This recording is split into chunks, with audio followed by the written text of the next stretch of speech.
this time, we introduce to you the starting lineups for tonight's game. First up for the visiting Flames of UIC. In goal will be number 25, Oren Asher. Number 3, Jesus De Vicente. Number 4, Paul Brockman. Number 6, Luca Medic. Number 7, Durrell Tercia. Number 8, Andres Moreno. Number 10, Joshua Torp. Number 12, Juan Gutierrez. Number 14, Bart Monk. Number 15, Oscar Breven. And number 23, Marco Martin-Sikovsky. Head coach for the Flames is Sean Phillips. Associate coach Alexei Corral and Minos Dimakis, and assistant coach Stan Anderson.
And fans, at this time, we'd like to take a moment to recognize all heroes, including our BGSU Police Department, Bowling Green Police Department, members of the Bowling Green Fire Department, first responders, as well as all medical and military personnel.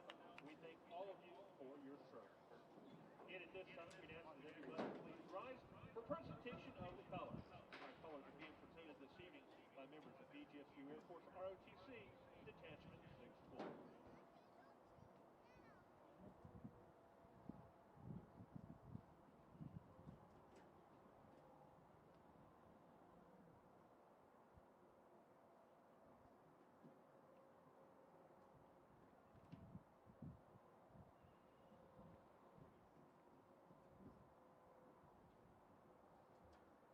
And at this time, we'd ask that everybody please rise as we honor America, as well as all those who have served.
on a Missouri Valley Conference showdown night here. Your Bowling Green State University Falcons taking on the University of Illinois Chicago Flames. Woo. Will, I don't know if you know this, but if a couple meets at Bowling Green, they're called Falcon Flames. So it's the Falcons versus the Flames. I think it's going to be a special night. I like that. Love is in the air. You know, people are already calling it. I might have to shout out some Falcon Flames throughout the night. Notable Falcon Flames. One that comes to mind, Alyssa Carmack. Yeah. And Matt Howman. Alyssa Carmack played for the women's soccer team 6 or 7 years ago. Matt Howman, a good friend of mine, and they are Falcon Flames. Falcon Flames. Well, we love to see Falcon Flames. This is the Love is in the Air derby, of course, as we call it now. And we'd like to see the Flames extinguished. Ooh. Ooh, as so many Falcon Flames are over time. Yeah. In similar fashion, we'd like to see these Flames put out tonight. Your Falcons coming in today 5th in the Missouri Valley Conference. But a good opportunity for them to potentially leapfrog the Flames in the standings. Should Bowling Green win, they would go to 3-2-0 in MVC play, whereas the Flames would be 3-2-1. But we'll see how this game plays out tonight. A good-looking starting lineup. Yeah, and Will, you and I called a game, the 30th, I believe it was Evansville, 4-2 victory with some absolutely wild goals in that game. Since then, it's been tough going for the Falcons. Tied a very good Detroit Mercy team, lost 0-1 against a very good Maryland team, in which the team was really in it the whole game. Tough loss, 1-2 to Belmont. And here we are tonight. So some close results against some good teams. And, you know, I know Coach Nichols wouldn't make any excuses, but kind of plagued by injuries this year. Although we've seen some young players step up. We noted Gus Peacock getting the start at right back tonight. Had the pleasure, I believe, on that on the Evansville night of speaking with Gus Peacock's mom. Very sweet woman, and I know she was excited to be here that night, and I'm excited to see Gus Peacock out here tonight at right back. Tough road trip for the Falcons. 2 losses, 1 tie, but very notable, Stephen. Undefeated at home this year. Playing very well at home. A lot of wins, 1 tie, hoping to keep up that home form here tonight. And you've got your UIC Flames here in the light blue, and it's pretty similar to the Chicago Fire. It's a great kit. Yeah, that's a great kit. Shout out to whoever at the university is responsible for that kit. I would like to see more red, yellow, or orange, given the mascot, but I do believe that might be their default color. It is funny that Chicago Fire also uses light blue. There was a disastrous Chicago Fire rebrand about 3 years ago. I don't know if you remember that, and people hated it so much that they instantly abandoned it. Yeah. I don't remember that, but I think that's what they'd want. Yeah. That's what they'd want. Yeah. Scrubbed from the internet. Yeah. The Falcons in their color rush, orange on orange with the orange socks. Love that. Interesting to see Mads Christensen starting out here, I think, in the center of defense. Yes. One of only 4 Falcons to start all 13 games for the Falcons. Kind of tells a story of injuries and maybe a little squad rotation as well. I think when we first saw him play midfield when the season started, and he's been moved all over the place due to injuries. Speaking of players that have the skills to move everywhere, Coach Nichols is very high on Kyle Kuzmano at left back. Says he's an absolutely fantastic defender and a real leader on the team, so has been moved around the pitch quite a bit over the last few years, and is thriving in his role at left back. And obviously can carry the ball up the pitch a ways as well. Has Coach Nichols' trust to spear the attack if he needs to. Speaking of spearing the attack, beautiful ball from Eli Shope to Trace Terry. Can he bring it down and score? Wow. That's a shot on goal. Great. Took it down well and took the shot well. That was saved by Andreas Vasquez. Lovely ball from Shope in. One touch for Terry to control. Good touch. Good volley, just straight on goal. An acrobatic save from the goal. He really sells it well. You like to see him dig into the save, so that was good. Yeah, and Vasquez, it was pretty straightforward, but when you're point blank like that, it's good to even just get a hand on it. But BG with the first threat of the night. What a pass from Eli Shope to set up Trace Terry.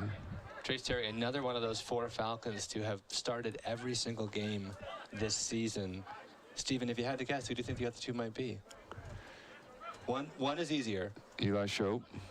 Nope. We should do the easy one first. Brendan Graves. There it is. Played every minute for the Falcons this year. Oh, Eli Shope did. I'll say Nathan Masters. No, it's Kyle Blassingame. Kyle, who also has more minutes than any other outfield player. He's been playing very well this year. Eli Shope in early danger down the right for BGSU.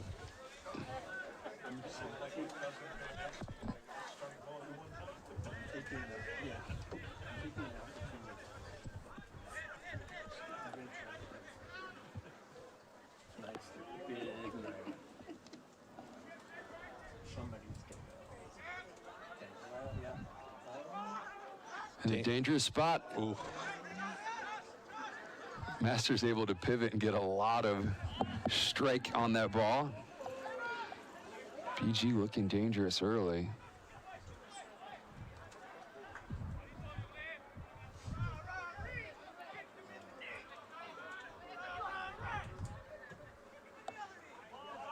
Lovely ball from Gus Peacock there. Gotta say, continuation of a theme we've seen all season here at Cochrane. The understanding between Shope and Terry. Yeah, it's really good. They always seem to know where the other is, and Eli Shope has looked for Trace Terry a couple times early and found him every time. Another chance there for Terry. Can't get quite enough on the shot. Easy save in the end.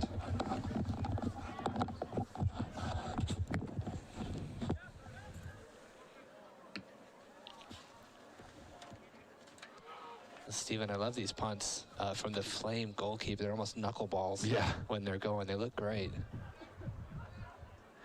We are getting into, we're heading into the windy season of Falcon soccer. It's sweater season. Sweater season, and the wind will, I mean, I don't know, the weather is changing, it seems, constantly, so. Wow. Header just wide, good service. Falcons lucky to escape there. That was a point-blank header. Yeah, I think Graves would have been a little flat-footed just based on how point-blank that was. That was Bart Munns in the middle, unmarked. All right. Or Munn-marked, as the case may be. A little pun there. Love it. Just the ones that are either goals or goalies.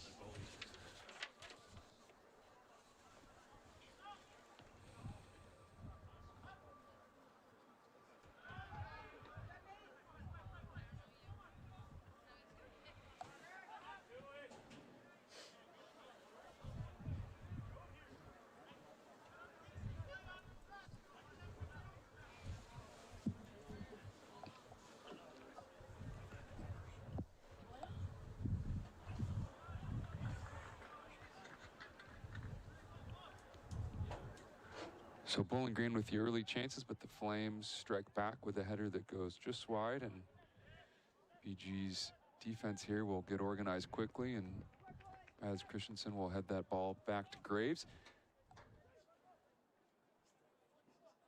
And there's Kuzmano just sneaking up.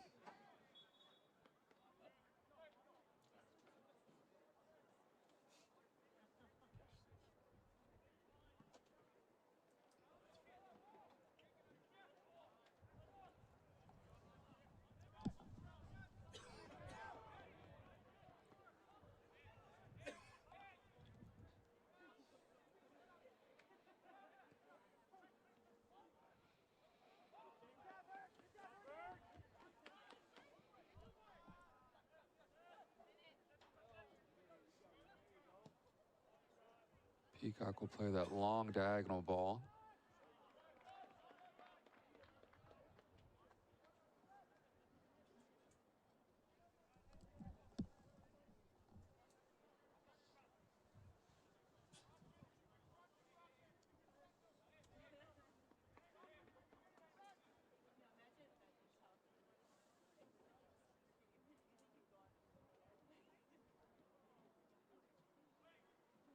throw into the box in a dangerous spot. Masters goes down, but I don't think there was anything to it. Good speed from Gus Peacock there. Yeah, I think a big part of the story of the season so far has been the losses in the back to injury, which certainly have been difficult to overcome. But I think Coach Nichols will be very pleased by the development of Gus Peacock and Mads Christensen in the back. They're freshmen, and you would count on them to be an effective defensive pairing going forward with whoever, you know, will end up at left back. Kuzmano, obviously, a senior this year. Double-edged sword for the Falcons. They've missed those players, but a lot of great minutes. Yeah, absolutely. Folks absolutely. are going to be contributors for the program going forward.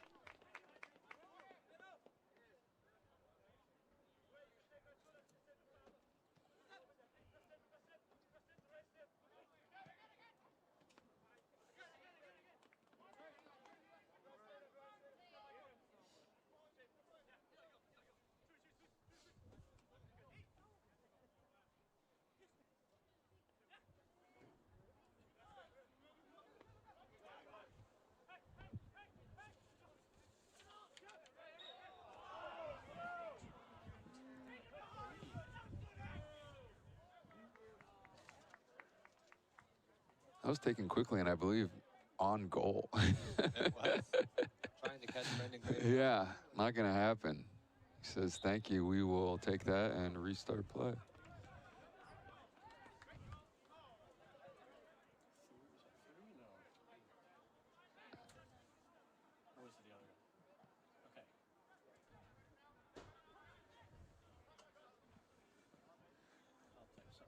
You know, there was, Will, I don't know if you saw, speaking of unusual occurrences, in the box, there was an indirect free kick in the box versus Ghana, the U.S. game. I don't know if you saw that, and the Rania scored off of it, and it just looked very, and I had to refresh myself. It may shock you, but I'm unfamiliar with many of the rules of soccer. This one is particularly nuanced in the sense that you cannot score. There has to be a touch. That's right. And it has to move backwards, I believe, before someone can strike the ball into the goal, which they did. I don't think we've ever seen a situation like that at Cochrane that I can remember. Same. I can't recall seeing that. Really? Yeah, it's very strange. Yeah, I have not seen it. I know I've seen it once or twice in the Premier League, but it's very unusual, and it looks very strange. I mean, you're 3 feet from the goal. It's actually somewhat difficult to score from It is, yeah. Paradoxically. Yeah. You know, one rule change I've always proposed is that on a free kick, you should be allowed to move the ball back if you would like. Because really, the closer you are how to... far? As far as you want. Straight line back, or does it have to be from a straight line from maybe like the Yeah, center of the goal? Yeah, straight line from the center of the goal. Okay. Yeah. And as far back as you want? No, I guess 5 meters for using the European Yes. standard. 5 meters. And how many yards is that? It's 5.2, we'll call it. Oh, is that right? Yeah, sure. But it seems unfair that a player would be penalized from being so close because, you know, it could have been a penalty had it been a yard further, but instead they have to get the ball up and down very quickly. Sure. Similar to having a kick in instead of a throw in. Yeah. Mm-hmm. I believe former Arsenal coach Arsene Wenger was a huge proponent of the kick in versus. He was, yeah. Because the team that's throwing in is playing 10v11. Yes. That was the I've also heard an interview with a manager that says that they feel like they're happy to give away throw-ins because they feel like they're in an advantage, which is strange. But it's the math. Sounds like Jose Mourinho. The team that makes fewer mistakes will win, it may therefore have been. have as little of the ball as possible. All right. As the team that has less of the ball, makes fewer mistakes. That's entering into the most dangerous scoreline territory of soccer. 2-0. Of soccer nonsensical beliefs, but you know, people don't talk about the 3-0 scoreline, but that's also so dangerous. Yeah, it should grow exponentially, but it doesn't. 10-0, you should be terrified. There's almost no way you can win. And yet teams do. Yeah, teams hold on somehow. Yeah. Well, we've had an injured Flame down on the field. I think we're just about getting ready to restart. A lull in the action kind of mimics the game, Steven. We had a couple of early chances and then not quite as much action back and forth. Thank you. And so the substitution into the game for UIC will be coming in for number 8,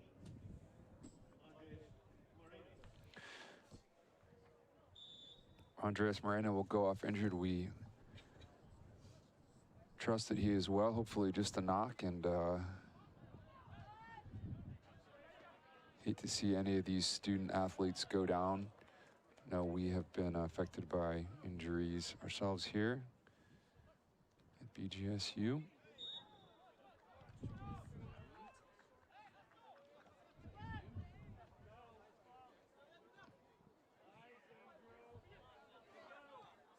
Kyle Blasingame. Oh, great. Yeah, Kyle Blasingame so strong on the ball there. Oh. Yeah. Good chance. And yeah, just to follow up on that, Steven, Kyle Blasingame kept that attack moving with that low center of gravity, able to stay on his feet, get the ball out to Shope, who kept it moving forward. Slight Shaqiri vibes. Oh, yes. I love that comparison. Yeah, and to be clear to the folks at home, not Shakira, Shaqiri. Different Shakir. Yeah, Shaqiri, who is a Albanian Swiss or just Swiss? You know, I don't know. Football. Steven. I think we just call him Swiss. Yeah. I think we just say he's Swiss. He's on the Swiss national team. He's on the Swiss national team. Played for Liverpool, of course, notably. Play for Liverpool.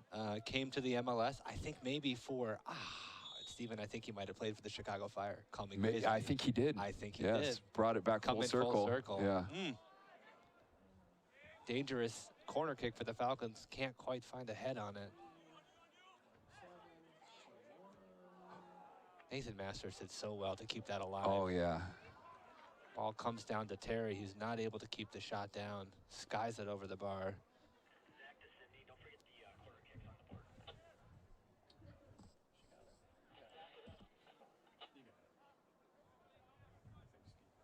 5.5 yards, by the way. You were very close. I was thinking it was like 15 yards. I've just always known that a meter is not very much further than a yard. They're You've just always very known. You felt it. I use them interchangeably almost. Now, kilometer and mile, we're in a whole nother world.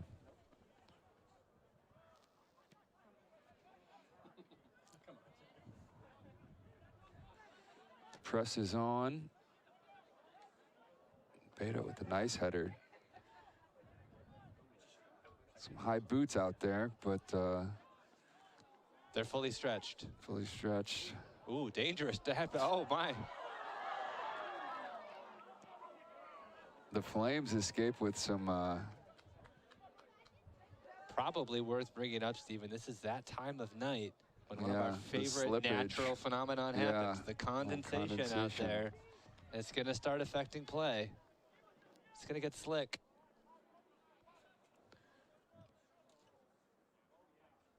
A very unfortunate error there. Almost gifts the Falcons a goal.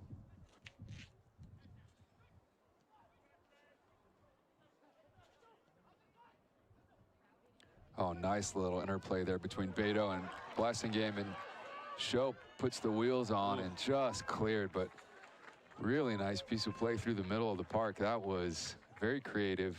Such a tidy interchange of passes, each one breaking a line of defense, and then Eli Shope did so well to stay onside. On there, Curves his run, bends his run to stay onside. Can't quite get the shot away, but does win a corner kick.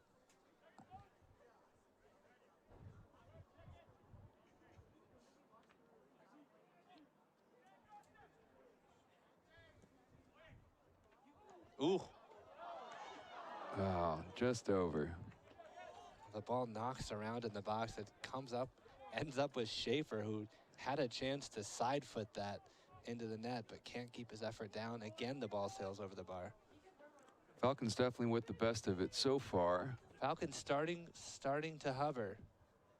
Swirl. What do you call a Falcon that's circle? God, I missed it. Falcons starting to circle. Yeah. Oh, there we go. Over the flame.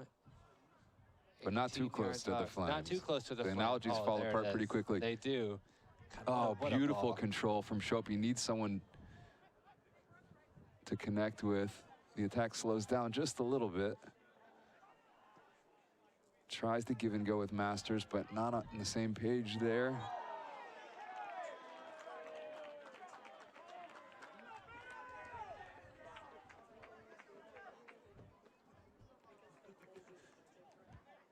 Free kick in a dangerous spot, and this is Beto's just bread and butter from right here. There's no chance that anyone in that huddle other than Beto is taking this kick. Would you bet your life on it, Steven? I've had a good run. I think I would. I mean, maybe that's the old reverse, though. They've scouted it and seen it 100 times, and they know that no one other than Beto will. But there's nothing they can do here. He gets to shoot it, you know? Yeah. BG does have some tricky set plays. Ooh, oh. Inches wide. I'm not sure the goalie might have got a touch on that. I don't think he. I don't think he quite needed to. Yeah, he's trying to give him some credit. Yeah, we're not going to give it to him. It's a goal kick. God, that was close. It was close.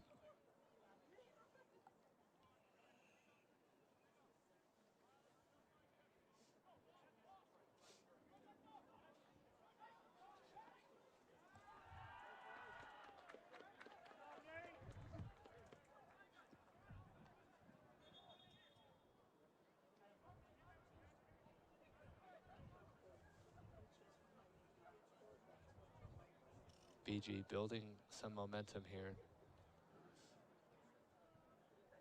Still zeros at Cochrane Stadium, but the Falcons have threatened a few times.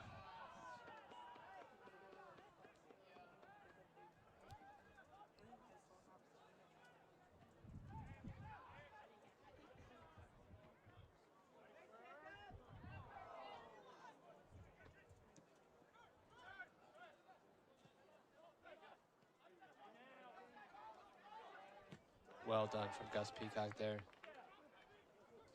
Oh.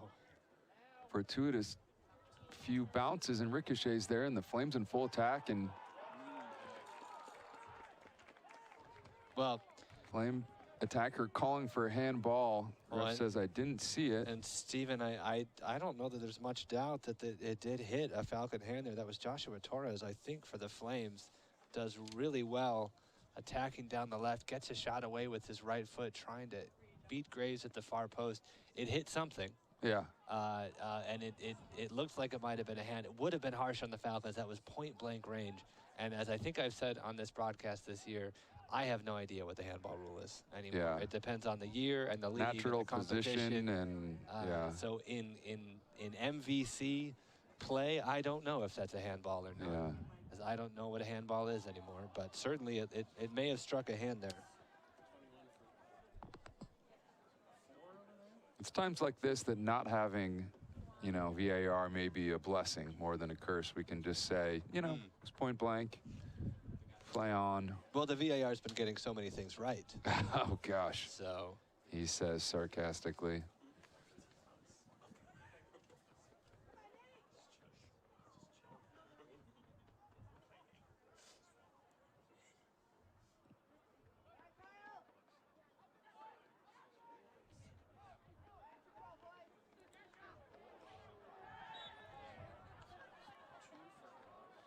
Necessary foul there, I think, to gum up the works as Tuzmano makes a veteran move there just to slow things down. Little surprised that was it, Steven. That looks like something close to a professional foul. Cynical, yeah. Referee judges it to be a normal foul. Game continues.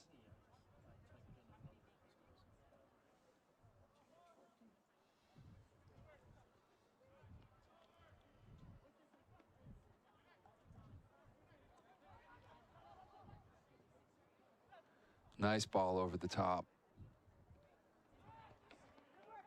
Falcons organized in the back, though, able to alleviate a little pressure.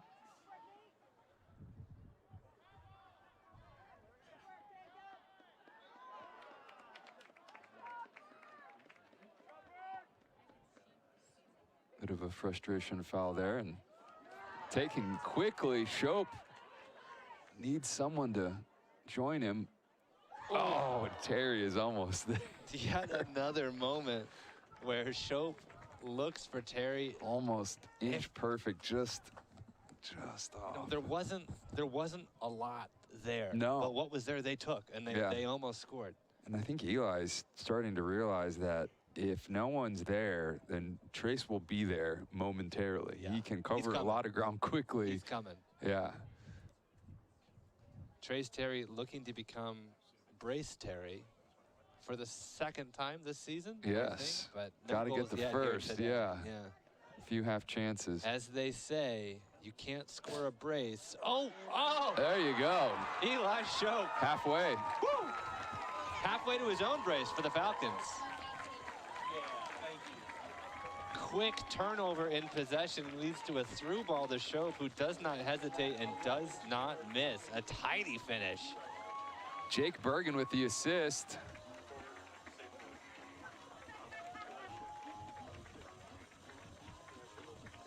Eli Shope with the salute. I think maybe that was in honor of the Heroes Night. I think Love it might that. be Heroes Very Night. Cool. From a distance, I thought he might have been hitting the thinker. And Yeah, maybe, I to don't Marcus know. Rashford, but no, on the replay, I think it was. Confirmed, I think it was a salute.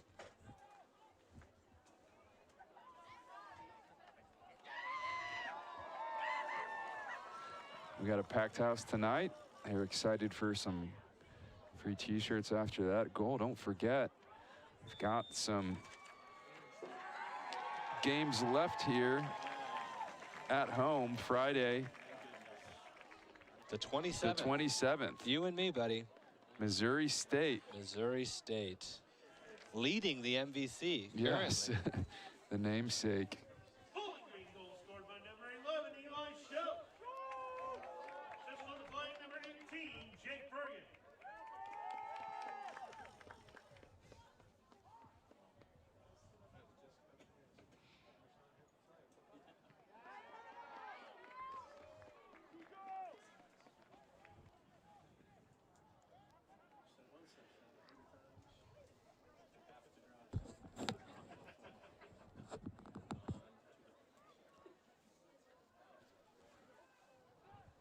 UIC 16 for 23. Thank you.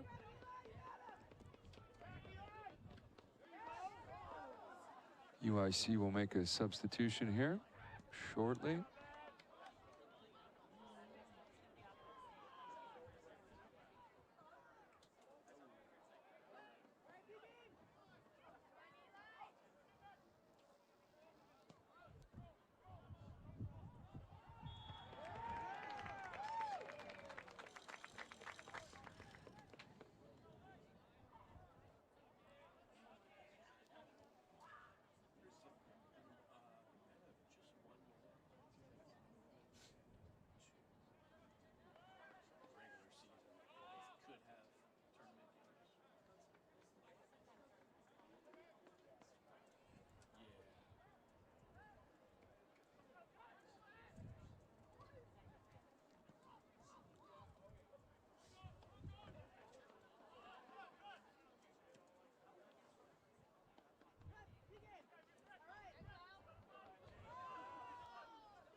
UIC trying to get the attack going. Eli Shope with a rare miss hit there. Flames with throw-in as the Flames make that substitution.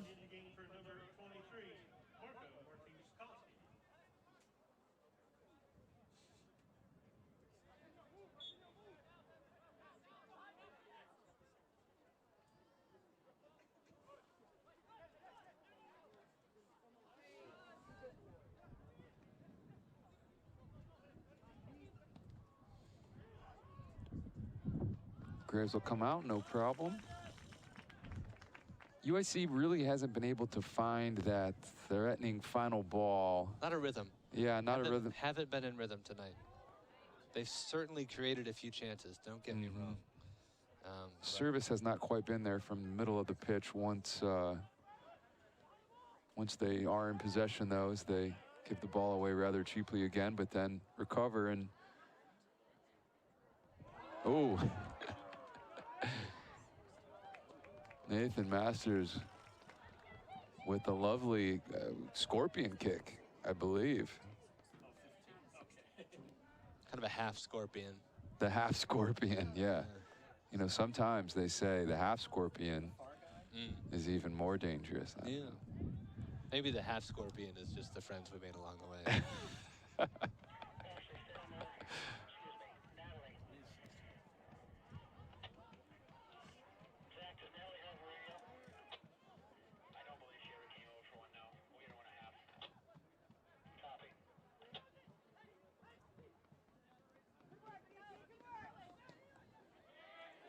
Great ball over the top again. Oh. Gosh. The Falcons, on the other hand, are finding all the right passes into the final third.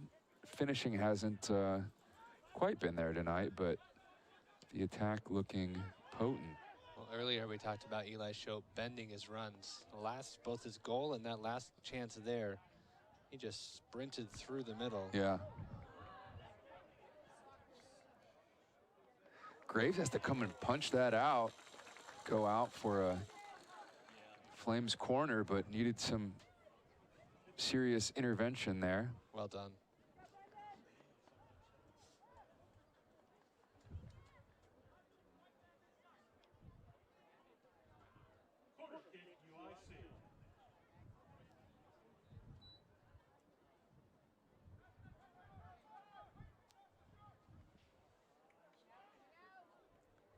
Oh, headed right into the hands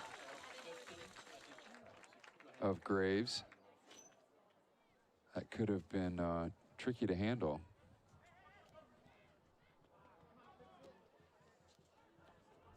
UIC back in attack in the box. Falcons defending in numbers.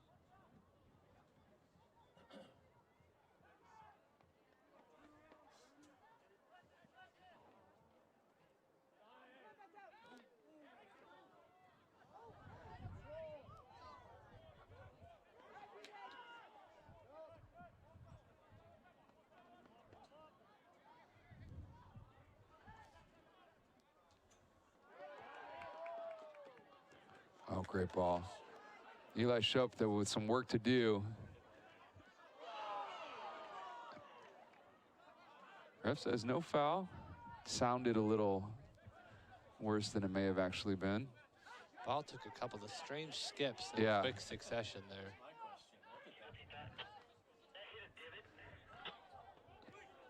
Yeah, we're hearing in the box it may have hit a divot. Steve, I think it hit right where the center circle is.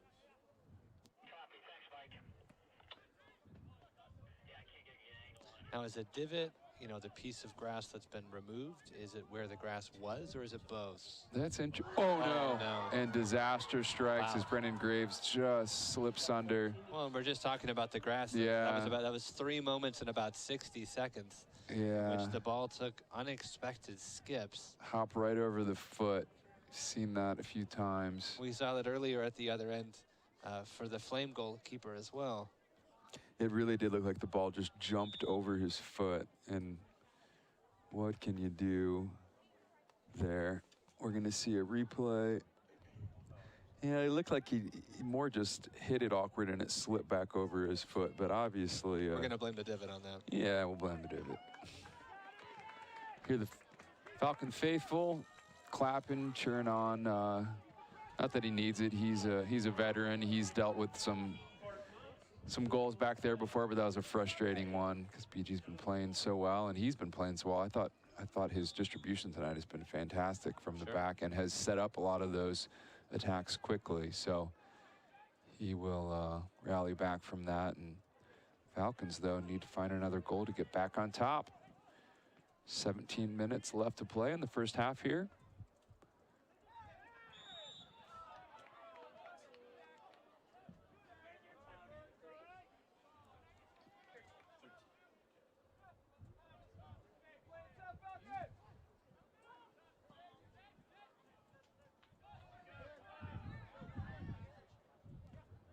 Eli with a beautiful pass to Beto. There's just no one running up the left flank there. It's where you might miss that explosive speed of Nathan Masters. Wow. Manuel Neuer out there. Yeah. Sweeper keeper from Brendan Gray. Well, maybe a little, feels obliged to do a little more after that mistake. But he has been a rock in the back for this Falcons team. The psychology of goalkeepers, one of the more interesting psychologies of any of the players out there. Yeah. And certainly the first few minutes after a mistake are critical, as any Manchester United fan out there will know, watching Andre Onana this season so far, in which he's made a series of high-profile mistakes and then seems to punish himself for 5 to 10 minutes afterward. No sign of that from Graves so far today. No, he's better than Onana? I mean, maybe, based on this season. I don't know what I was going to say. I was going to say maybe he's... Ooh.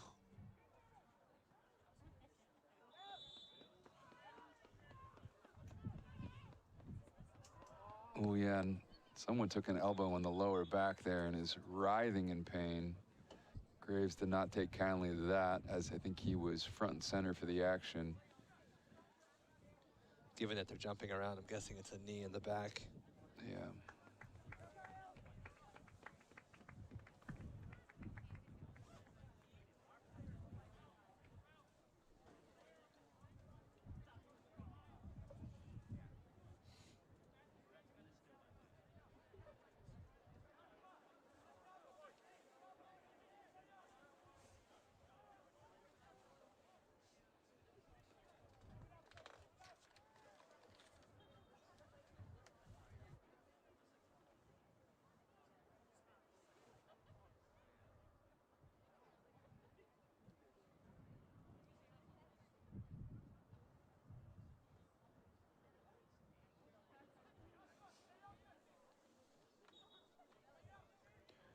Referee squaring away the logistics there as we restart play.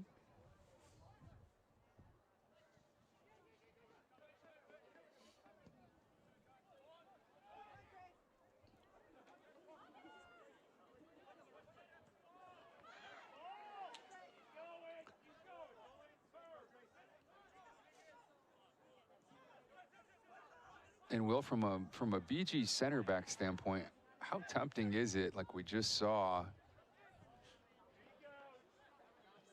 to just know that Trace Terry is down there somewhere and has to be considered a favorite in almost every aerial duel that he's going to face? I mean, he's significantly taller and I would say stronger than almost every center back that he's going to see, which you cannot say that very often, right? Sure. Usually your center backs are your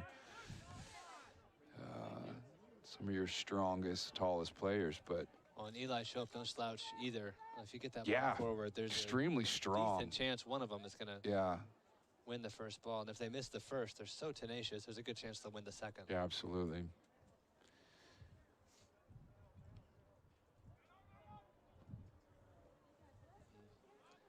Right as we say that, Graves goes long. Shope not able to win that one.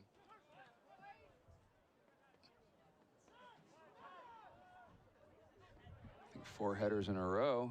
Someone wins a free popcorn. I don't know who, but I think it's whoever we pick. yeah.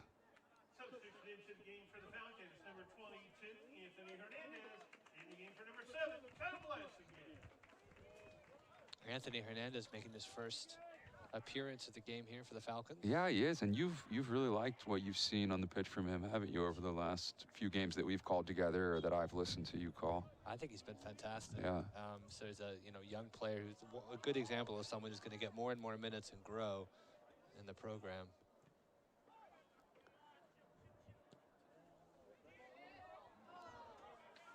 Beto puts a good ball back into the box, but it's handled by the Flames keeper. Just under 13 minutes to play in the first half here. We are tied at 1-1.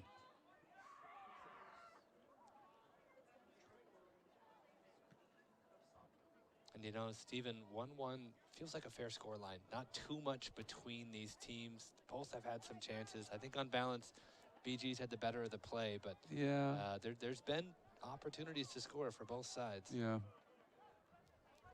I think the Flames goal felt a little against the run of play for me. Sure. But, yeah, I think that's fair to say. I think 1-1's a fair score, and I think BG will just look to continue the attack they have to believe based on their productive first, you know, half, that there are more goals in this game for them, obviously. And obviously the Flames will believe the same, so.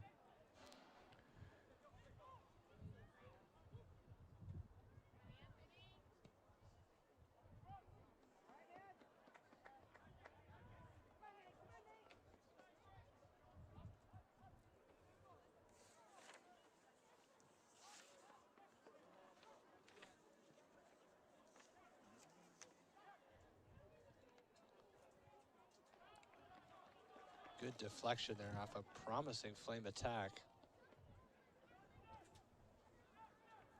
UIC currently sitting in third on 10 points, Bowling Green with 6 points in the MVC. So a win here tonight would be big for the Falcons.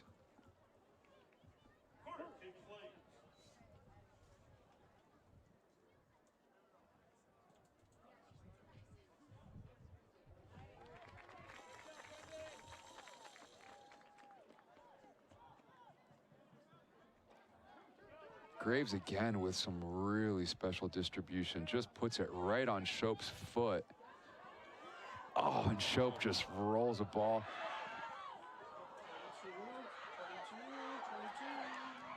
Oh, excellent. Surely not. Absolute madness in the box. We couldn't even call it. It was happening so fast. Ping pong. My goodness. It's Beto who gets the goal. I think it was Beto that got the goal. We're going to wait to hear for sure. Beto with the final header. Here's the replay here. We'll check the replay. There were a lot of people involved. Terry off the crossbar. It was Beto with the header for the goal. You know, if we could give out about 6 half assists there, we would. That was just absolute bedlam. Well, and before the game, you and I were both talking about how likely it was that he would score with his head in this game. He's known for being so strong in the air. And here's the celebration. I'm going to ask Mike Sheehan, our most knowledgeable guy in the box, if we've ever had a Beto header for a goal before. And I know he's going to dig into the archives.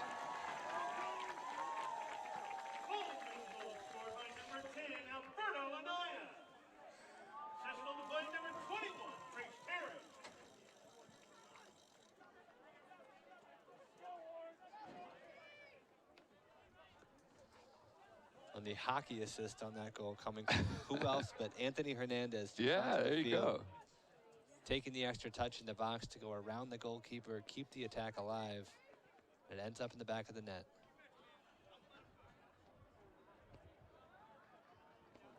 Shades of Victor Lindelof with Mads Christensen there. Yeah, and there I do want to give credit to, and I don't know which player, but there was a center back, I believe, for the Flames who kept a point blank shot out with his foot, and I thought, boy, there's that chance gone now, but Falcons were able to find the rebound, and I think it took a few more chances, but the ball finds the back of the net, and the Falcons are up 2-1.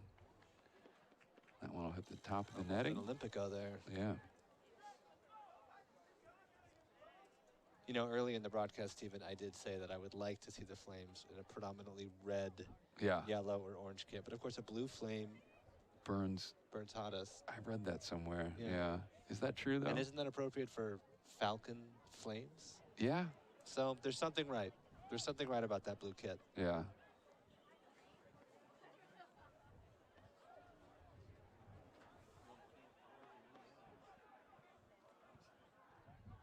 The red trim with the kit, and what I really like is it doesn't go too much into the red. Yeah. As in you get kind of a West Ham or a Burnley vibe. And, you know, respectfully to those fans, those are hideous kits. And so many. Hideous colors. There's so many. The claret and blue. So much claret. So much claret, so much blue. I think the Flames, who were in a dangerous position there. Oh. Credit to number 7 that he didn't sky it, kept it on the ground. Brennan Graves. That had own goal written all over it. It did, deflection. yes. Deflection, yeah. But it is stunning how much claret and blue is worn year to year. Yeah. Given how hideous they are together. Yeah.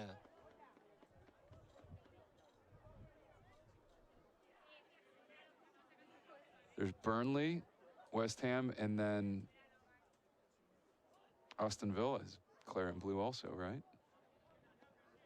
There's 3 teams. That's what's crazy. It's not 2. There's 3 that are and they're not always all up at the same time, but. And I'm sure it might not be strictly claret and blue, right? There's sure. some little nuance. Tinges of other. In the coloring, yeah.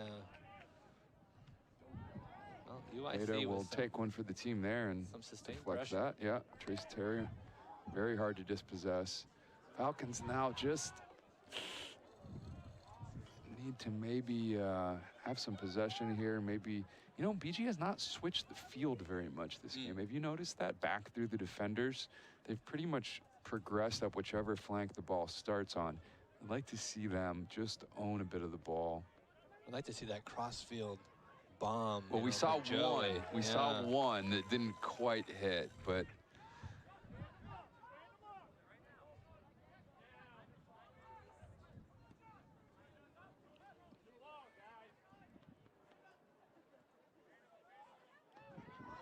Oh, and that should be a yellow, you'd think. Yeah. We'll see our first yellow of the game here, no doubt.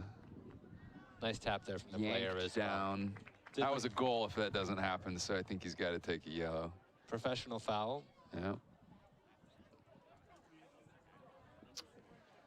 Would Beto ever try it from here? No, I'm just kidding. I don't think he would.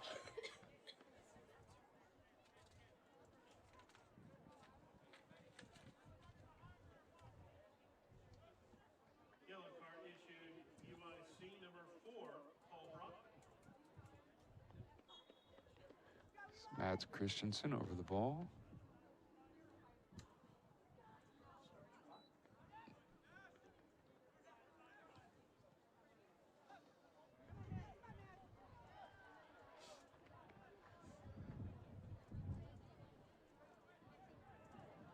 Been impressed by the Falcons' defensive alignment and communication. It'll get better, but obviously a very young back line. If you consider also that Guzmano's only been playing there for a year and a half. I'm not sure if he played there in high school at all, but all things considered, those 3 have not played a lot of minutes in the back together, and I thought they've been pretty good.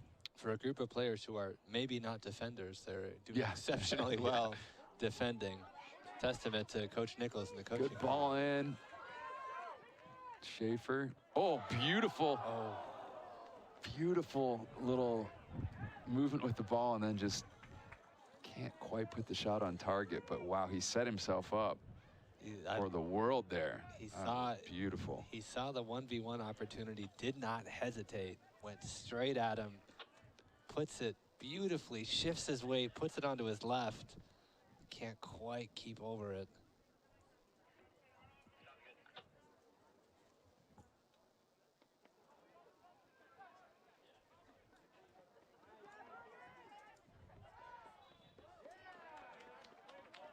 Really good for Masters there on what he does best. It just flies under the radar sometimes, but winning fouls, winning free kicks. I mean, he is just absolutely tenacious and relentless in going after the ball, protecting the ball. We've always said on this broadcast, Nathan Masters is just the kid that you hate to play against. You want him on your team because he's just got that motor and never stops. He's never met a 40-60 tackle he didn't like. Yeah, if I was heading towards a ball and Nathan Masters was heading towards that ball, I think I'd just say, you know what? You have it this time. It's all you.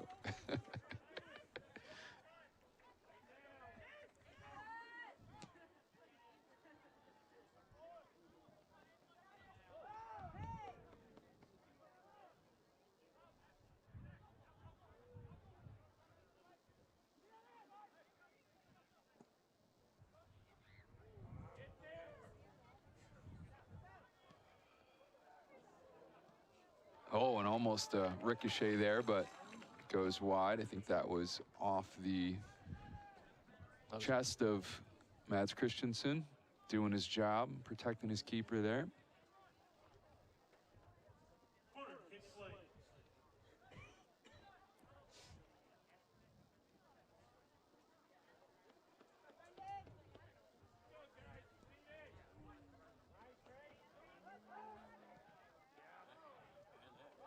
Wow, block off the line there. That was excellent. I believe that was Gus Peacock. It was. 3 or 4 blocks in quick succession. Excellent, from the yeah. Falcons, who are looking That now saved a goal, certainly. just to hold on these final 3 minutes, get to halftime. Yeah, and maybe Coach reorganizes the strategy here. It does feel a little, it feels, I don't want to use the word reckless, but there's not a real care for the ball right now.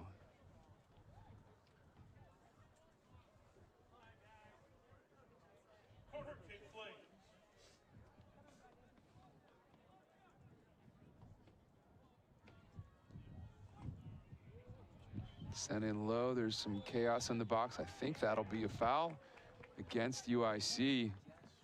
Falcons will escape. 2.5 minutes left in the first half.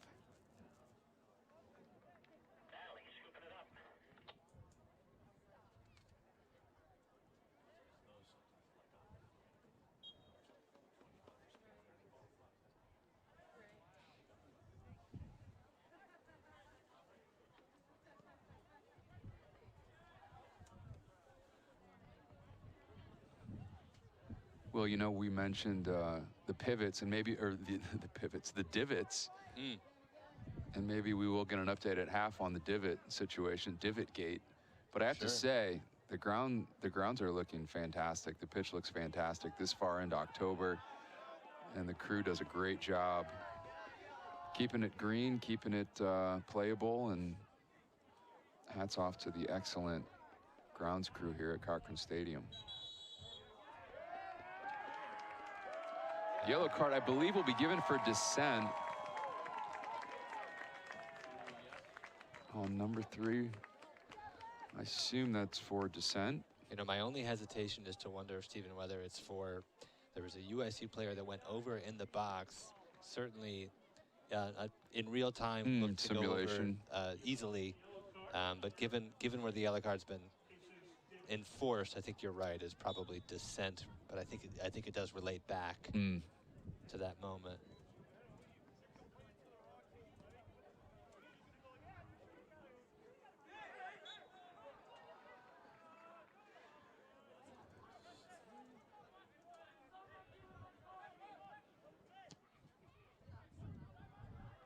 Poor free kick off the head of Masters, and BG right back at it. Ooh, nothing given there. Well, Nathan Masters took a pretty big wallop. Took a football hit in the back there.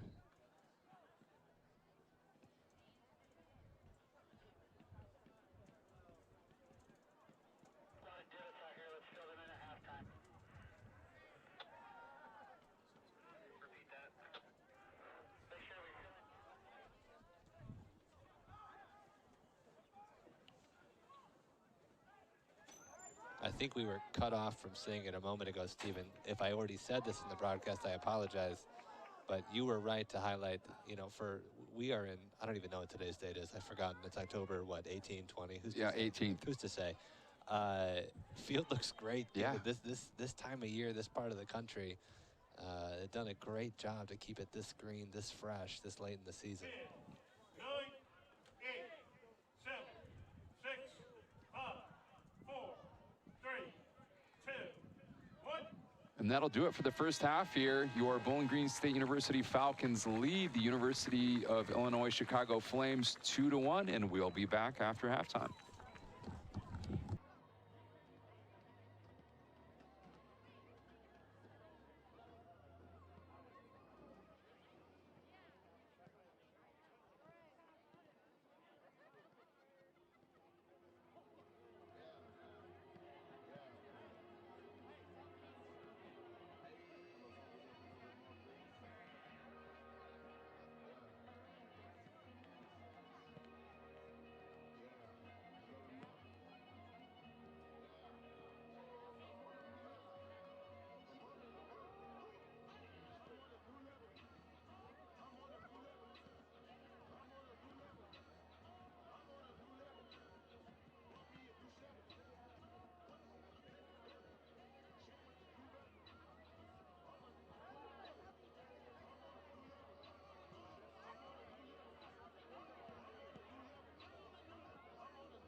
Falcons lead the University of Illinois Chicago Flames 2-1 after a frenetic first half.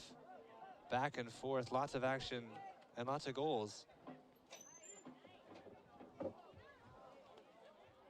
With Eli Shope and Alberta Anaya getting on the score sheet for the Falcons. I'm joined in the booth, as always, Stephen Jenkins. Stephen, what do you think about the first half? It was wild. It was a wild, fun half. I think the Falcons deserve to be up 2-1. I think the unsung heroes are the center backs on both teams that kept a couple goals out right at the line. A lot of goal line clearances in that half. A lot of goal line clearances. A lot of blocks. A lot of players getting stuck in. The pitch is getting slick. Condensation is real. It is happening. It is real. It can hurt you. It can. You know, they say what you don't know can't hurt you, but our lack of knowledge of condensation hasn't stopped it from happening out here tonight. Yeah, and it's hurt both teams. The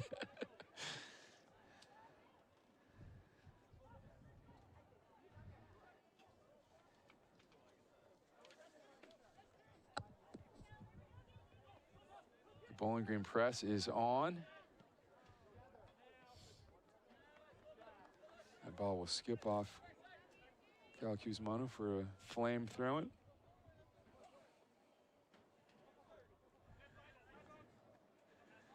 Number 15 on the Flames employing the Jack Grealish sock arrangement.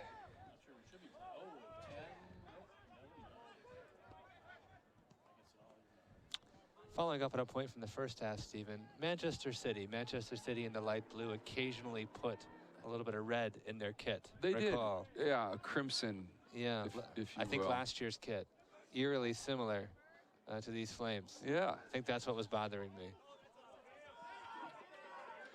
After some deliberation, Falcons are given the throw, and Cal Kuzmano will just absolutely heave that ball.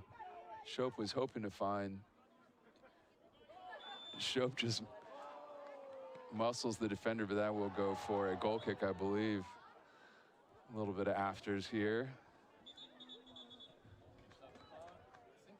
We've had some extracurriculars there. It's going to be tough to fluster this referee. Stephen, as I know you're aware, we've gotten some great facts at halftime. Yes. That our referee here, the first referee to send off Brazil, AC Milan, Real Madrid, and Orlando City legend, Kaká. Yes. First player to send him off. First referee to send him off, yes. Right. Incredible. It's going to be tough to fluster him in this NBC match. It's also going to be hard to come up with a better factoid this season. That's true. That's In fact, true. I don't even know that we'll try. We might have peaked. Yeah. Although, you know, I might have made that up. How's someone going to fact check that, you know? Oh, they will.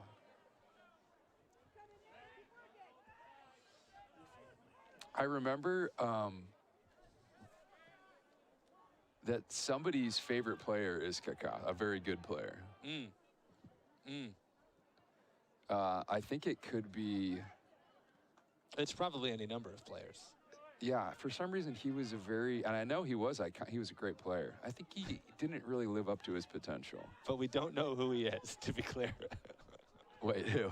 I'm saying who The player. Which player? The player whose favorite player was Kaká or Kaká himself? I think it was Erling Haaland. I doubt that. Well, I know his favorite player is, yeah, it's not him, but. Free kick awarded in a dangerous area for the Flames. You know, put a pin in that, Stephen, because I think that on balance, Kaká had an incredibly successful career.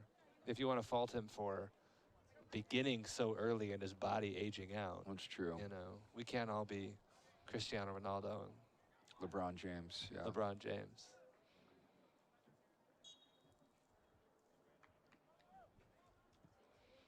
Into the box. Dangerous ball. Oh, off the. It was off the pole supporting the net. Yes. Not the Yeah, it had an post. unfamiliar Had a ping. Had a yes. metallic ping. In fact, to I it. almost said woodwork, but I thought. Wood doesn't make Yeah, that it doesn't sound. make that sound. Yeah.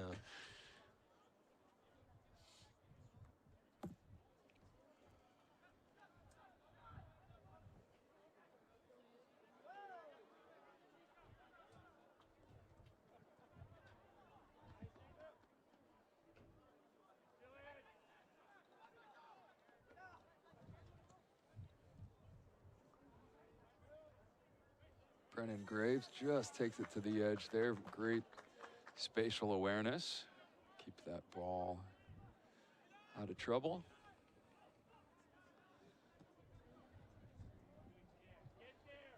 And I tell you, anytime they feel like Eli is in space in any kind of a one-on-one situation, they're going to try it. And here's Trace and Eli working together. Again, Beto's going to just reset things a little.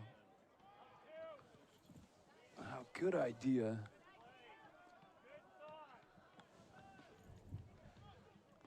You know, Stephen, Kaká is one of just 9 players to have won the World Cup, the Champions League, and the Ballon d'Or. Interesting. Yeah. The Ballon d'Or, however, is an irrelevant and meaningless award because Thierry Henry never won. So is it really, could it really be considered valid? Also, and that will certainly, because Nathan Masters was free and clear. I hearing that's a red from the crowd, and I think I'm inclined to agree that that was a red card. He had very cleverly taken the ball and was headed for the goal. He gave a yellow. It looked, gosh, had he given a red, I don't think they could have really protested. And let's see.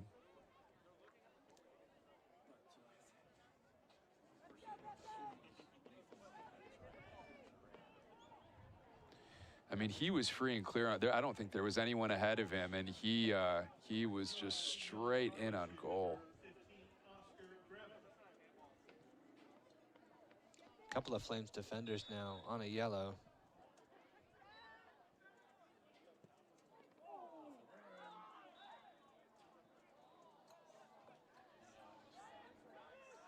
So the Flames perhaps lucky to escape with 11 men there after a pretty rough foul on Masters, who had stolen the ball and had headed steam towards goal.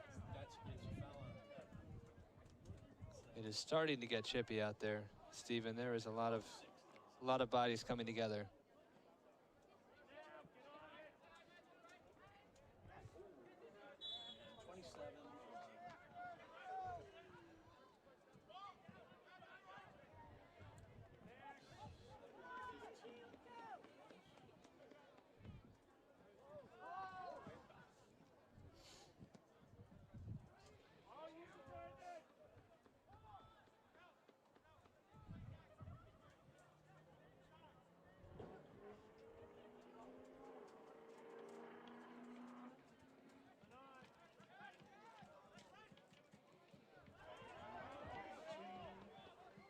Falcons, and golly, when Eli Shopes turns that speed on, it is incredible.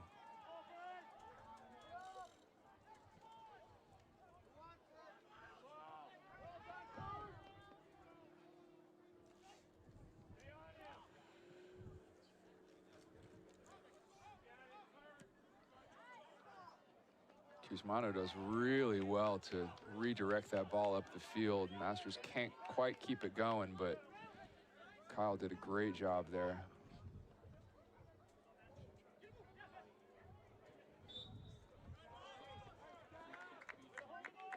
Again, Masters just doing the really small things to win the ball, improve the position on the field.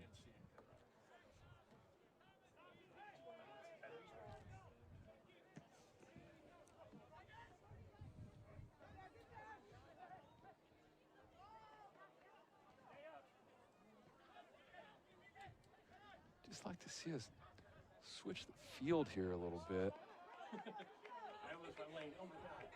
You know what? That's all. Should go out for a Falcon throw. Follow it up. I didn't hear the sub if you did.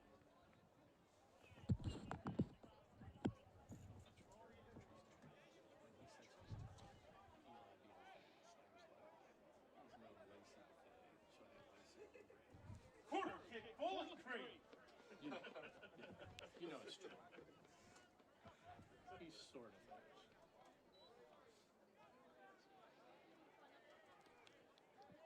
of. Oh, this is actually a corner. I thought this was a throw-in. My bad.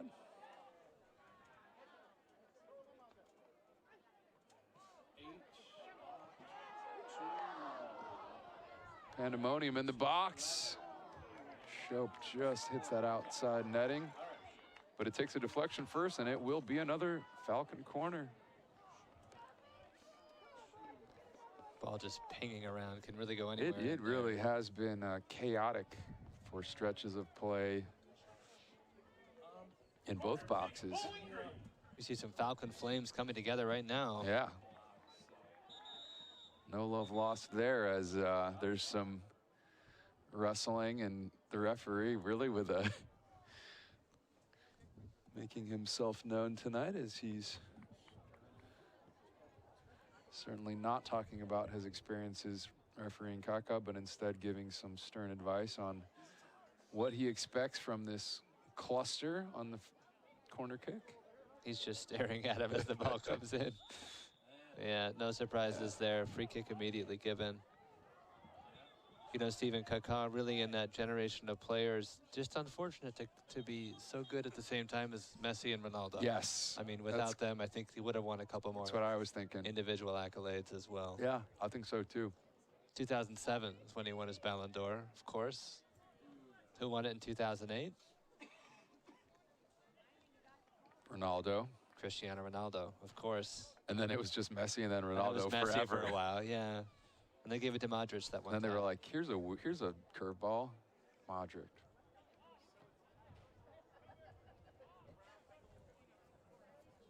Legends. But if you're starting a team right now, Steven, who are you taking, Ronaldo or Messi? Right now? Well, you know. Age adjusted? Age What are we talking about here? Age 25. Ronaldo. That's right. He does it all. Does it all.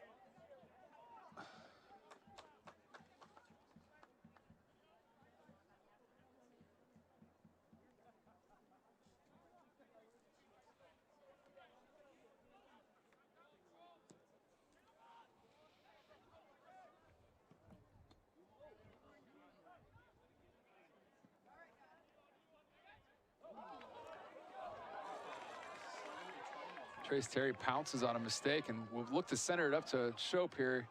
Now, everyone's slipping around out there.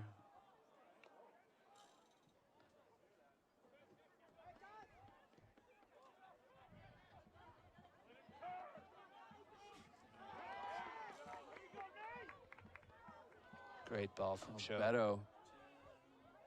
Beto kind of flails over it with the dummy. Fooling the defender, and Bowling Green will have another bite at the apple here.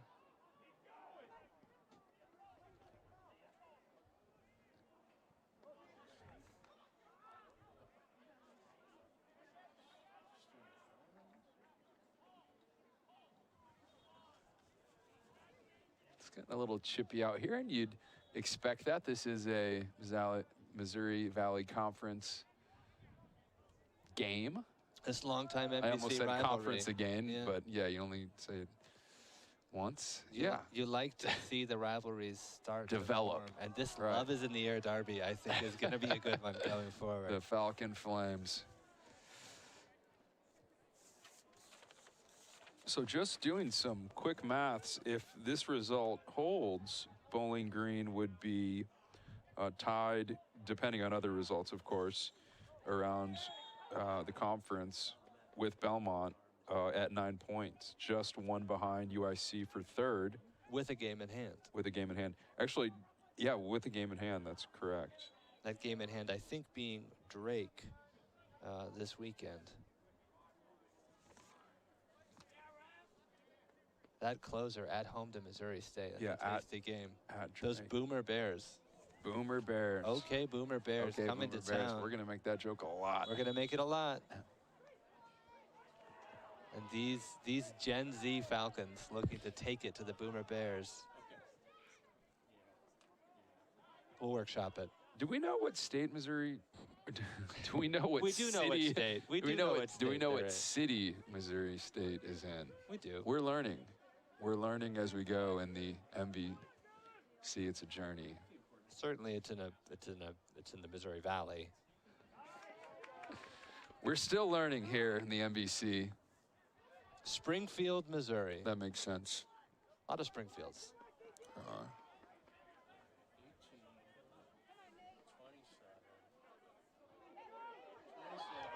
Nathan Masters, thought he was going to take that. That should be a penalty, and the referee does point to the spot right away. Clear pen. No, it's goal not. kick. It's a goal kick. He played advantage. He played Oh, advantage. my goodness. I thought he was pointing to the spot. That looked like a penalty to me, but maybe it's a second bad foul on Masters. I thought today was going our way, but didn't. Substitution into the game for the Falcons, number 12, Bennett Taylor. In the game for number 21, Trace Terry.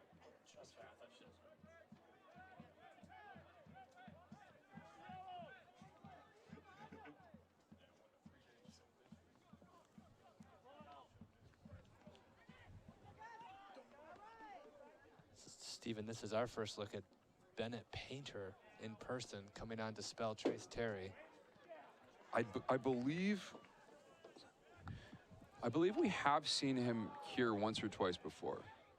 I specifically remember saying his name, Bennett Painter, but he's not gotten a lot of minutes. That's right. So happy to see him on the pitch.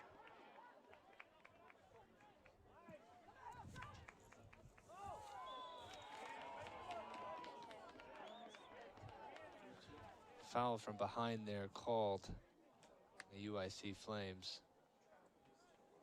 I think he got a lot of the ball there, but also took a little bit of an eye. Yeah, Bennett Painter, 140 minutes on the season. Have not seen him a lot at home this year. I think just a couple substitutions. So good to see him out there. Trying to hold on to this 2-1 lead, 30 minutes left.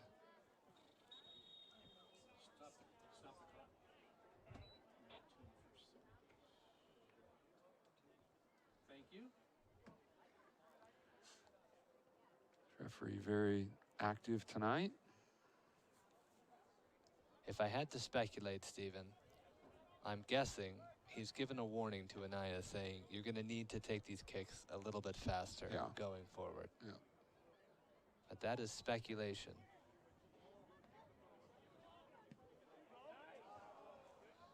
Bennett Painter, bit of a glimpse of goal there. Yeah. Would have been audacious, down. but last time we were here, we saw a handful of audacious goals. Incredible goals. Yeah, sorry, 19 for 6.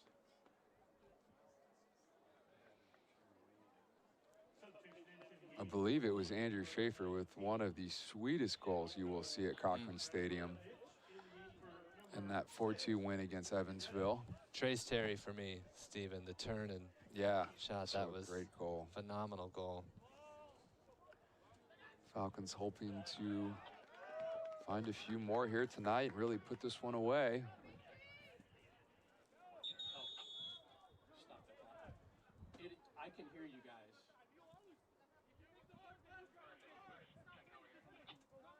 Perfect, thank you. There's been an instruction as to who should take the throw-in for BG. That's not one I've seen before. Yeah, I think maybe it's that they can't grab the ball like they're going to and then drop it and let someone else, which is kind of a classic strategic maneuver. I don't know what the exact ruling there was, but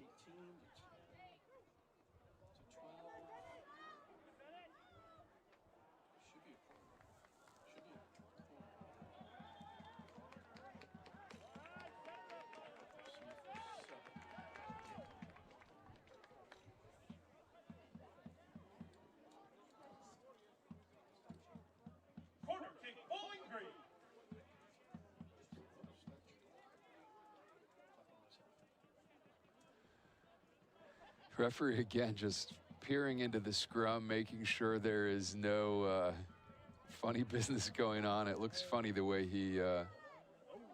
Whoa, what a save. Well, Stephen, it's interesting to watch the different ways teams have handled that BG cluster on the corner kicks, and it looks as though the Flames are choosing to surround them. Yeah. When they go into it. But now BG, it looks like Vasquez this time absolutely had to get a hand on that and help it over the bar for another Falcon corner. Great save there by the Flames keeper. Back into the box, and I'm not sure if there was another foul. Another foul there, Steven. Incredible succession of fouls on these corner kicks. Improbable, even. Yes, I think that's 3 for the last 3.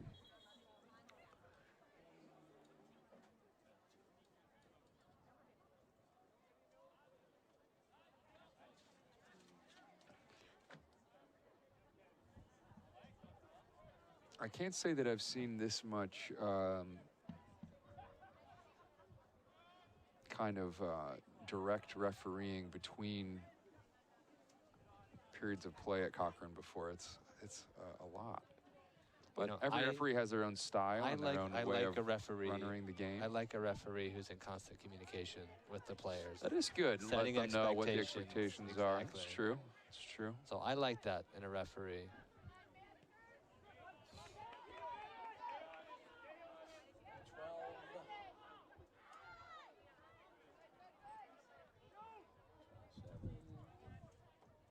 Oh, cheeky Meg there from Masters.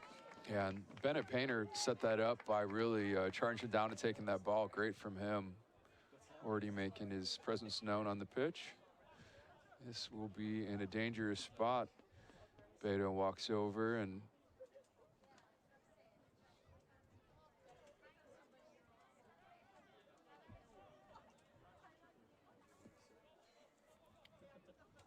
UIC sub 23 for 15. Thank you.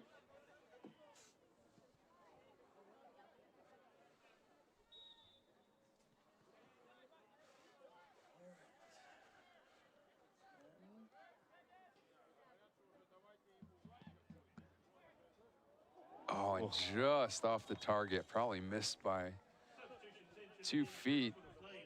Number 23, That would have been something. in the game for number 15, Oscar Grevitt. Now in the game for the Falcons, number 16, Jake Lane. For number 8, Andrew Schaefer. Jake Lane enters the game for Andrew Schaefer. Falcons with some fresh legs. 25 minutes to go here at home with a 2-1 lead over UIC.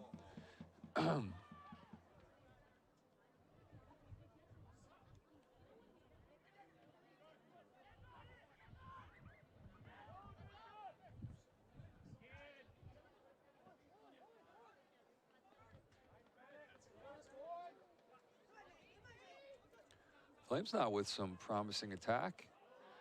Wasted at the end, but nice interplay to push that ahead. I think they would want that back.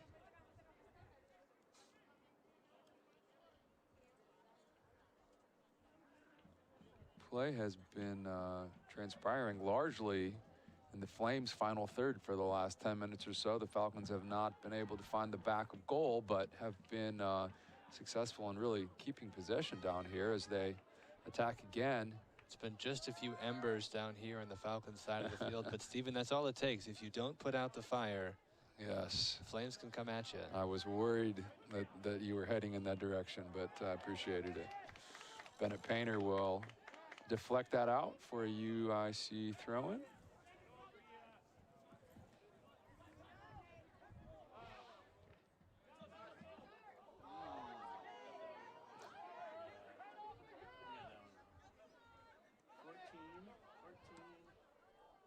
Wow, just wide. That would have been a controversial goal because referee did not get the throw-in right there.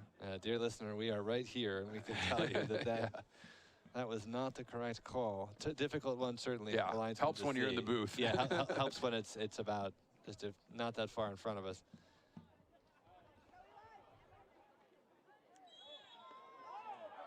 I was just about to say, Eli Shope showing incredible strength and resilience to turn and win the free kick, but it's actually gone the other way. Yep.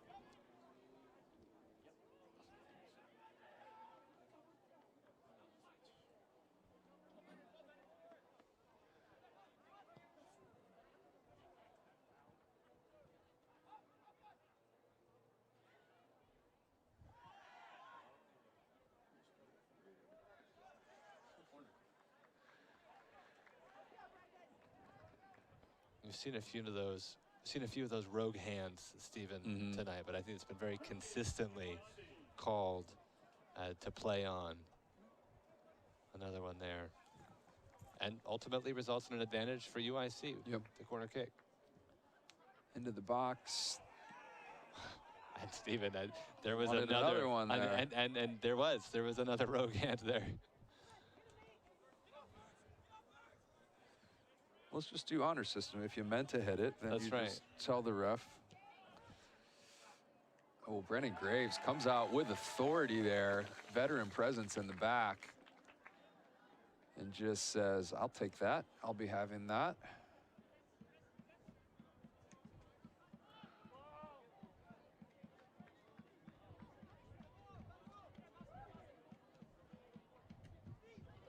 Cusmano does a great job of trying to put that in a place where Bennett Painter can run to it.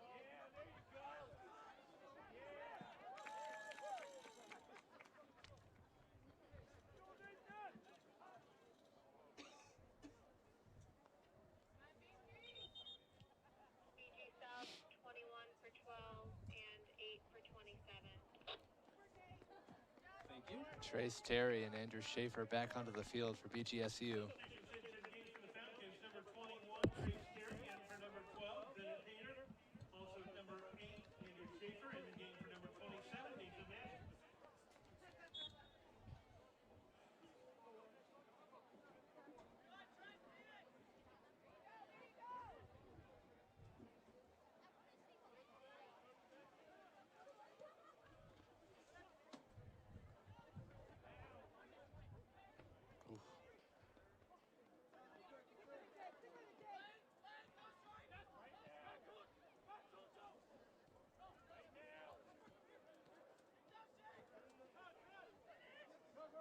Flames look to break.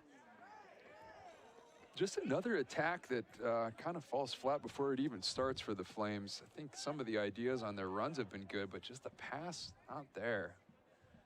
Falcons have looked much crisper in passing also, although as soon as I say that, of course, we give the ball up. The announcer's curse of sorts.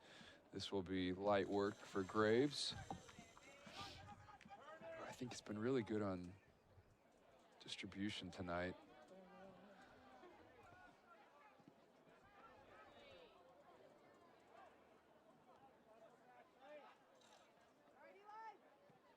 Trace Terry in his own Yeah, third. wow. Now if he can, looking for Andrew Schaefer and just,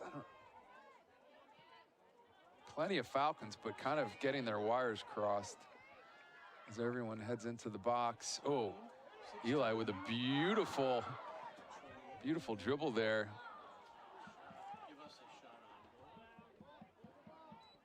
Great effort from Shope down there in the corner. And from Madsen there. I'm sorry, Mads.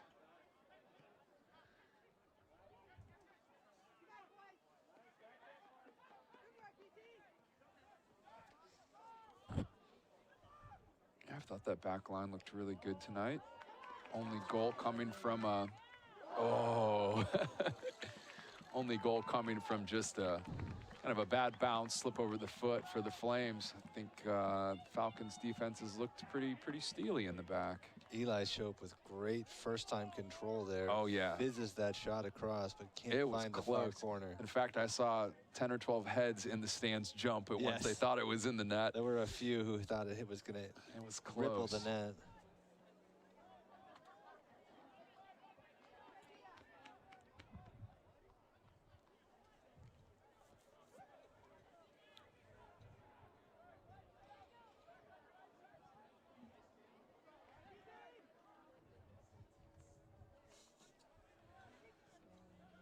I can't remember many games where I've seen the ball move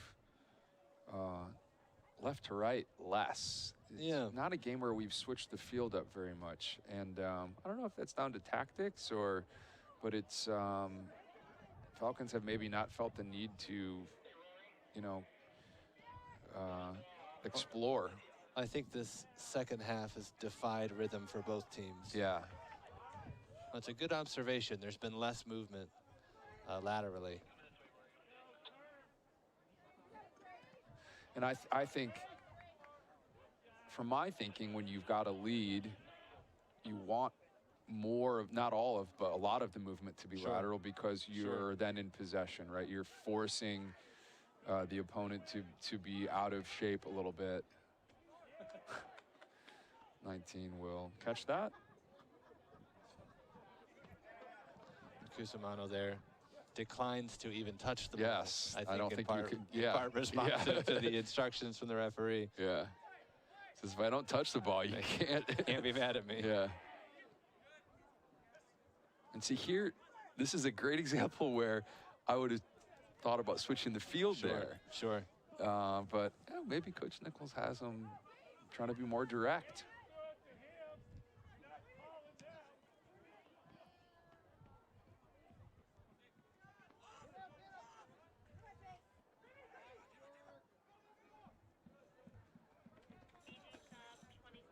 Graves doing a great job of calling out where he wants his defenders to be, and good communication. And you'd expect that from veteran keeper in the back. He does a very good job of patrolling every inch of that box. There's no part of it that he will not come retrieve the ball from.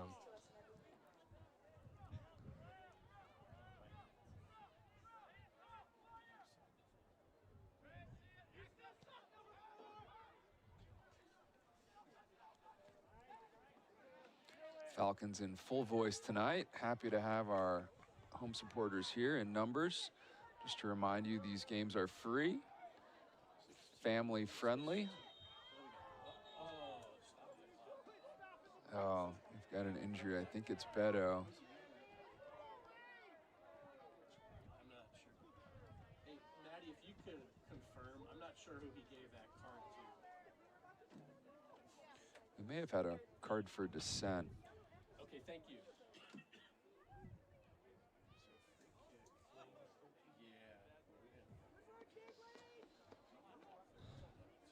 Very briefly, Stephen, speaking of beautiful Bowling Green, free of charge and family friendly, Firefly Nights this Friday, 7 to 9. You know, I Green. read something about that. Interesting. Yeah. Not many fireflies out at this time of the year, but they come out for this. They come out for this. They wear their puffy coats. They do. They wear their Falcon gear. Yeah. And yeah, Firefly Nights has been a really successful string of events, usually in the summer, but they're giving you a little freebie in the fall.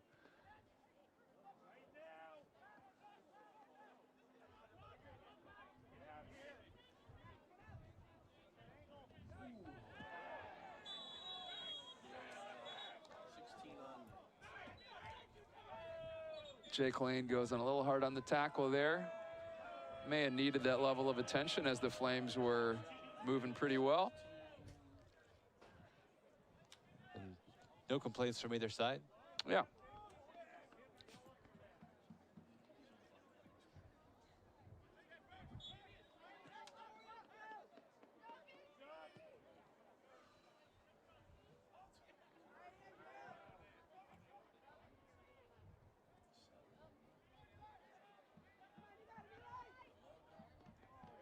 Pretty speculative pass that finds its. Oh, and it's the second ball of the night where Shope is just inches away from connecting. And Trace Terry's kind of perfected this baseball slide kick. Oh, and Beto just wide. It was almost a soul-searching pass from last game to start that. Yeah, it was. I thought, gosh, I don't love that pass, but it was incredible. As it went, but Eli Shope tracks it down. And then, of course, there's no soul-searching involved when he's looking for Trace Terry. I was just about to say that's not the kind of pass you really want to see with 15 minutes left. You're up a goal, but stays in. What a well-struck pass. Almost another BGSU goal there. The Flames will have something to say about that as they head down, and Graves lays out for it. I don't know if there was too much to worry about, but he has it under control.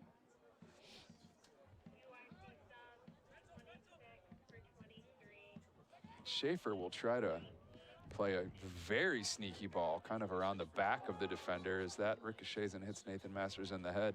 Tell you, it'll take more than that to keep him down, though. 26 for 23, 16 for 19, and 6 for 13. Just under 14 minutes to play. Thank you. You know, Stephen, as this ticks down, I wonder how much of this is going to become psychological for the Falcons. When you see some of the choices of passes, there's maybe an emphasis on not making a mistake, or if you make a mistake, it's better to lose the ball in the opposition third, almost rugby style, than it is to make an error in your own. Yeah.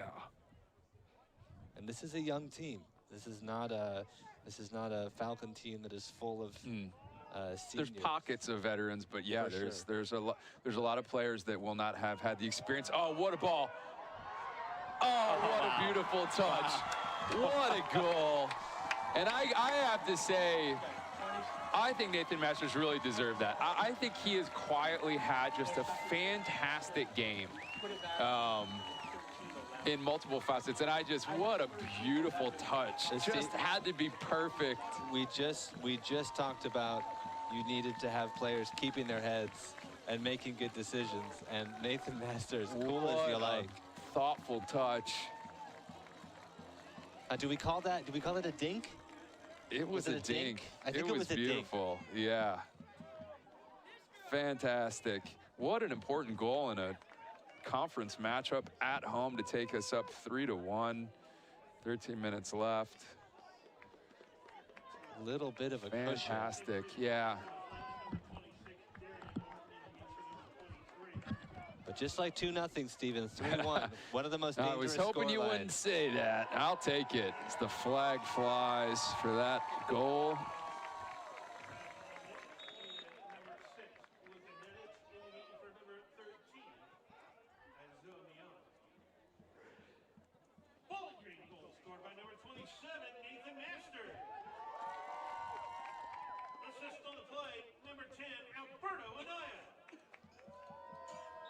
Beto credited with the assist on that wonderful Nathan Masters goal.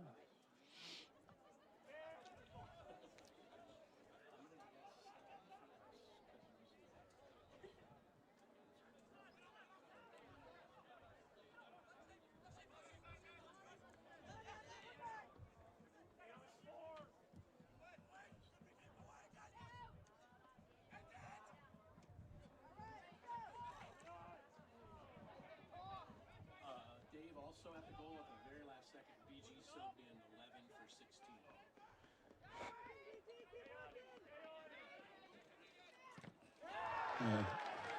16. Trace Terry with a block that inspired the crowd there. This home crowd is excited with a 3-1 lead. Chase down block from Trace Terry. Chase down block. Game 7, LeBron. Yes, against the backboard. I was there for that in Cleveland, not in Oakland.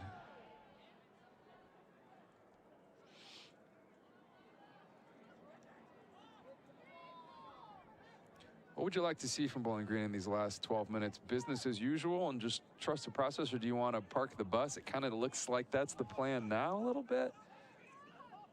You know, if you score 3 goals at home, you should win. Yeah. So I think the emphasis will probably be on not conceding. But this could get tricky if... Just why? Flames with a real chance. You were prescient there to note that UIC had a promising attack, but it remains 3-1. There is a flicker of hope for these Flames. Yes.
Wow, nice bit of interchange there. Falcons tight spaces. Flames looking to just get anything going. Good from Gus Peacock there to bring that one down and now try to corral the attack.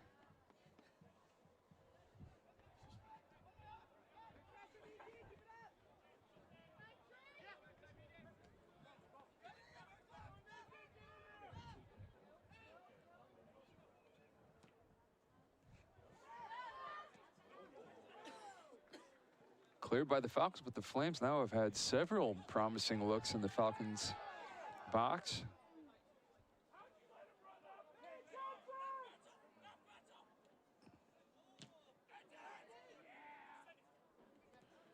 Masters with the defensive stand there. 9 minutes to play here in the second half. Tone of this game has kind of changed once the Falcons took the 3-1 lead, and the Flames have a lot of the ball now. The Falcons seem okay with that.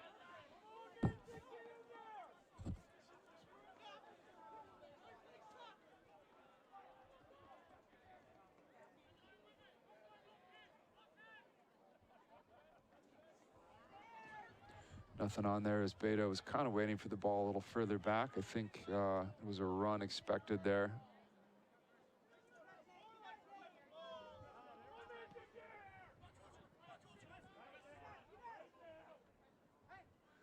Guzmano locked down there in defense, forces a mistake. Christensen will just clear that and reset the back line.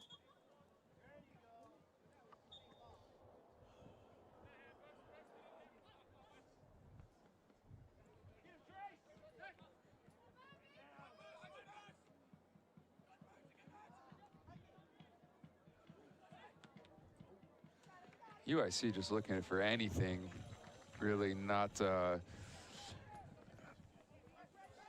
even there, Stephen, that shot took a deflection. It was a friendly deflection for BG. Yeah, I'm certainly not saying that they're not looking threatening in spots, but you don't see the cohesion in that final third. It's kind of all hands on deck trying to find a goal. And Eli Shope will make a run and. Oh, that was great little interchange there. We use the phrase, you know, left in the dust. Yes. A lot, but Eli Shope left that player in the dust. Eli Shope off the bench is terrifying. Like if he's been resting for a few minutes and then comes back on, it's pretty scary stuff. Falcons going back to their, what do we call this? I guess it's a line. I was looking for sort of a nest. Yeah, a nest. Yeah.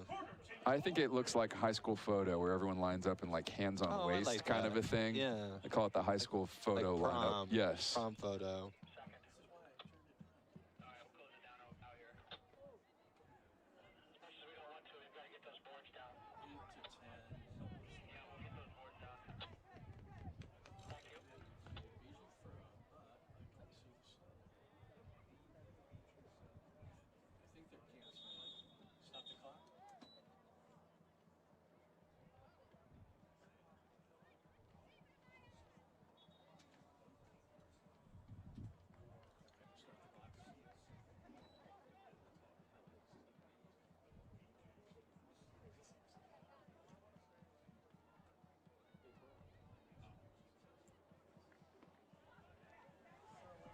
Classic go to the corner strategy here from BG. Yeah, maybe a little early, but I don't mind it.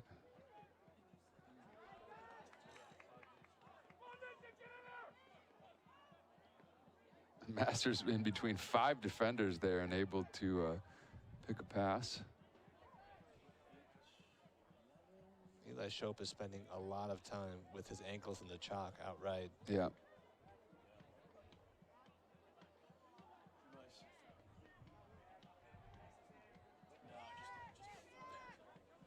Five and a half minutes, and I will say the Falcons now have been successful in just killing some of this clock.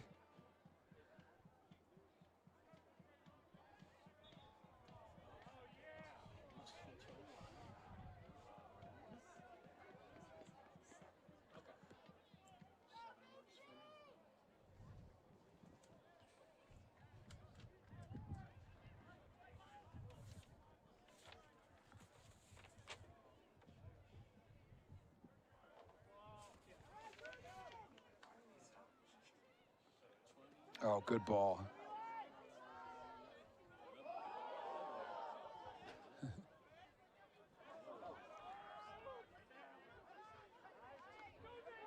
Nice, beautiful back heel from Masters to Beto.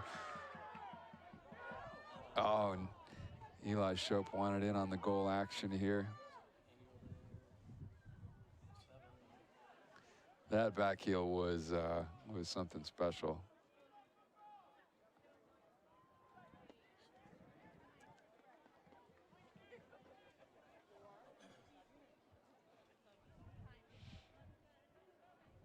A third goal feels important now, doesn't it? With 4 minutes to play, BG has had situations like this in the past where they've given up a late goal for a draw, kind of a deflating result. But Falcons look primed to take all 3 points in the MVC here tonight versus a formidable UIC opponent. Although I think the Falcons just played really well tonight. I thought we looked really good, really in all facets of the game.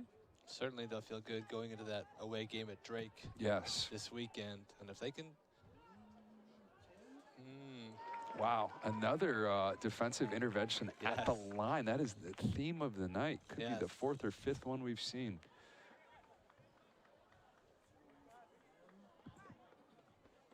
Three and a half minutes to play. Falcons up 3-1.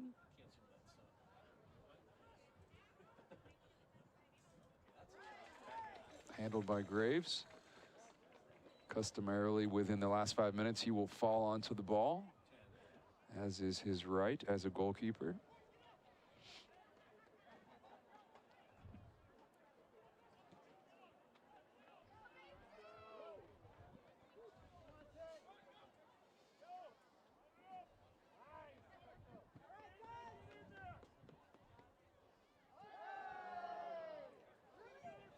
I think all the defenders have played well.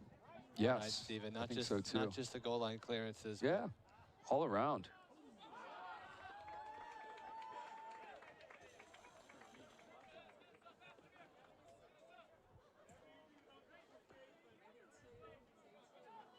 Two and a half minutes. Kuzmano with the throw into the opponent's half.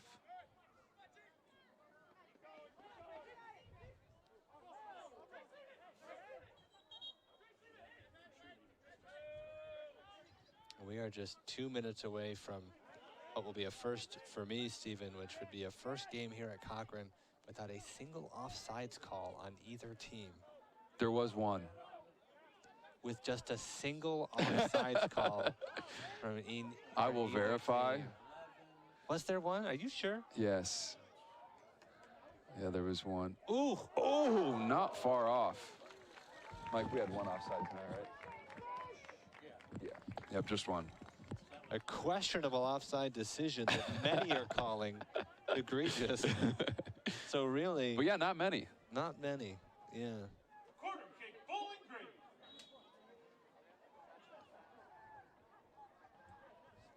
It was just an offsides call for the fans.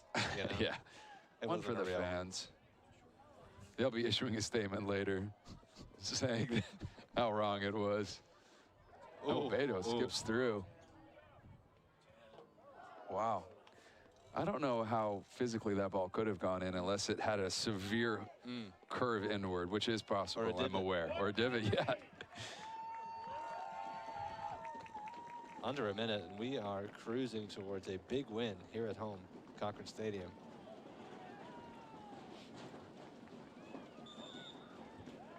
Number 4 just took out 2 players at once.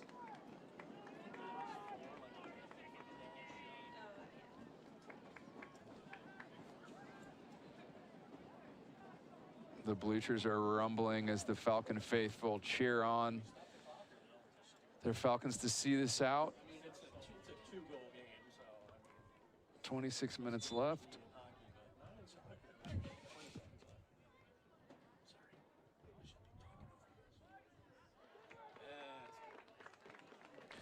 That should see us out. So, your Falcons defeat UIC, 3-1 at home. And the next game is Sunday the 22nd at Drake. Will be on ESPN Plus.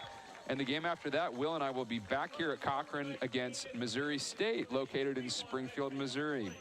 And that will be on YouTube again at 7 p.m. and free as always. Thank you very much. Go Falcons. Maddie, unless you like need to come up to the press box to pick something up, we're all good. You can just leave the clipboard down there.